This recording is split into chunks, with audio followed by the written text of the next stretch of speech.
die sagtheid van my teenwoordigheid. Vind my siel weer rus by U, my Heer. U breek die brood van lewe. Ek groet U in die wonderlike naam van ons Koning Jesus Christus, ons Verlosser, ons Saligmaker, op hierdie donderdag, die 7de Mei 2026. Ek is Jacques Pieters, hierdie is Brood vir die Siel, 0720202615. Jy weet, ek sit vanmôre so en ek lees deur my Bybel en ek soek die woord wat ek kan deel vandag. 'n Woord wat kan saak maak, 'n woord wat iemand kan raak, en ek het eintlik al reeds gister 'n gedagte gehad waaroor ek sal gespreek het vanmôre, maar natuurlik het die Heilige Gees ander planne. Ek maak oop in Jesaja 44, vers 24 tot 28. En dit gaan oor Kores, die gesalfde van die Here. Kores, wat nie Israeliet was nie. Cyrus is sy naam.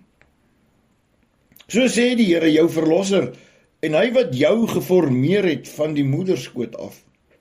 Ek is die Here wat alles volbring, wat die hemel uitspan, ek alleen, en wat die aarde uitsprei.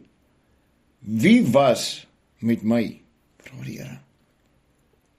Jy sien, ek en jy kan verseker weet, vandag kan ons hierdie woord vir onsself neem en ons kan dit bevestig en sê dat die Here het my en jou ook geken. Voordat ons gebore was, voordat ons nog geformeer het in ons moederskoot. Nog voordat ons 'n saadjie was, nog voordat ons 'n liggie was. Het die Vader my en jou geken by die naam, het hy geweet wat ons naam gaan wees, het hy geweet wat ons gaan doen vorentoe. Het hy geweet wie ons gaan word en wat ons karaktereienskappe sal wees. Het hy die engele gestuur om ons die rigting te gee van ons pad, en soms was ons ongehoorsaam, soms het ons die verkeerde pad gevat. Soms was ons hardkoppig. Maar luister, ons het baie geluister na leenprofete. Vers 25 sê, wat die tekens van die leenprofete vernietig en die waarsêers tot dwaase maak, wat die wyse agteruit laat wyk en hulle kennis domheid maak, wat die woord van sy knegt vervul en die voorsegging van sy boodskappers volbring. Ons het almal al geluister iewers in ons lewe na valse profete, na waarsêers wat ons op die verkeerde rigting wil inlei, omdat hulle weet, wanneer hulle ons mislei, dan hou hulle ons weg van die Vader af, hou hulle ons weg van die regte pad af. En hoeveel van ons was al op die verkeerde pad gewees, wetende en het ook nie geweet hoe om daar uit te kom nie. Ons kan maar kyk na mense wat in verslaafdheid gewikkel is, mense wat nie weet hoe om uit alkoholisme uit te kom, of dwelms nie. En daar's ander dinge ook waarna 'n mens verslaaf kan raak. En voordat die mense hulle kry, is hulle weer besig daarmee. Een so verslaafdheid is pornografie. En ek kan nie waarborg vandag dat dit is erger as dwelms, dit is erger as drank. Daar's meer mense wat daarna kyk, en wanneer hulle klaar gekyk het, dan dink hulle gaan nie weer nie, dan sal hulle self kry, dan sal hulle weer besig daarmee. En dit is een van die grootste wapens wat die bose gebruik vandag om verdeeldheid te bring, om huwelike op te breek, om dit wat God by mekaar gevoeg het af te breek. Vers 26, die tweede helfte wat van Jerusalem sê, dit moet bewoon word, en van die stede van Juda, hulle moet herbou word, en ek sal sy pynhope oprig. Jy weet, toe ek hierdie woord lees vanmôre, ek het al vroeër in die week die woord Kores gesien, Kores, en ek het nie geweet wat dit regtig beteken nie, en ek het ook nie dit gaan opsoek of gaan navors nie. Ek weet dit was 'n bekende woord iewers in die Bybel, maar ek het nie regtig aandag gegee daaraan nie. En vanmôre toe ek hierdie woord kry, toe weet ek, dit beteken baie meer as wat ons besef. Die Here sê hierso, en van die stede van Juda, Jerusalem, hulle moet herbou word, en ek sal sy pynhope oprig. Jy sien, die woord wat oor daai stede gespreek is.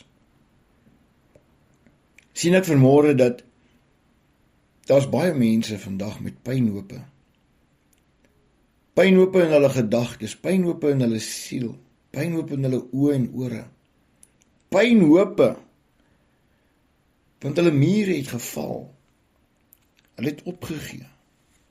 Hulle weet nie meer om aan te gaan nie. Wat vir die diepte sê verdroog in jou riviere sal ek laat verdroog.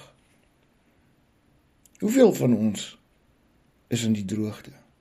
Hier in ons siel, hier in ons binnekant voel ons so droog, so ver in die pynhope vasgevang, onder die bourommel, weet nie om uit te kom nie.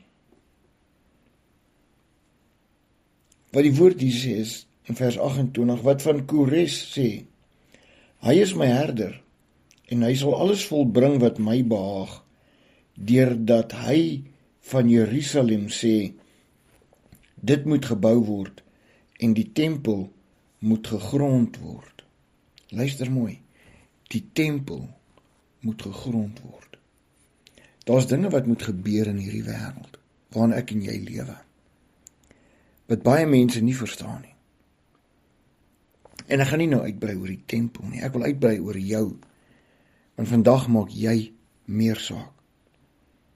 Die Here wil hê dat jy moet jou tempel opbou.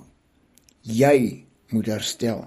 Jy moet jou skoene vol staan. Jy moet uit die pynhoop uitkom en herbou word. Jou gevalle muur moet opgerig word. Jou gevalle hart, jou seer, moet gebind word.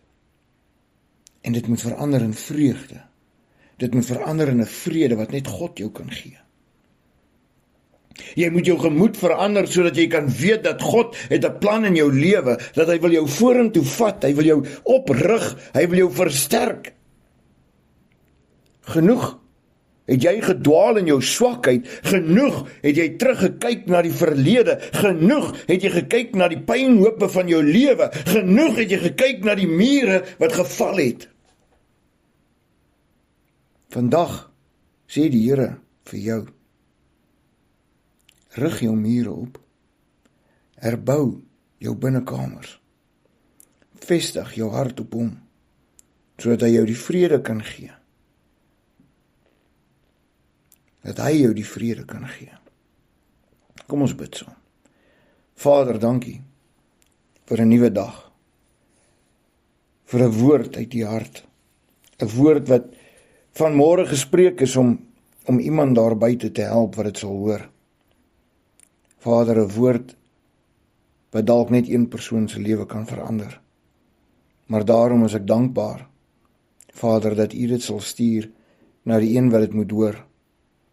Vader, want ons as mense soms so in ons vlees vasgevang, so in dit wat ons nie het nie, dat ons vergeet om te fokus op die mylpaal, op die wenpaal, op dit wat ons kan bereik deur U, deur die liefde en die vrede wat U vir ons gee, die vreugde wat U herstel in ons elkeen se harte.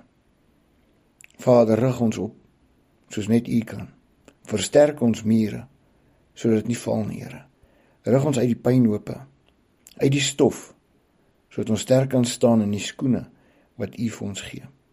Vader, bewapen ons elkeen met U wapenrusting volgens Efesiërs 6 vers 10 tot 18 in Jesus naam. Amen. Onthou, lees self jou Bybel, moenie toelaat dat die wêreld jou 'n pynhoop maak nie. Groete.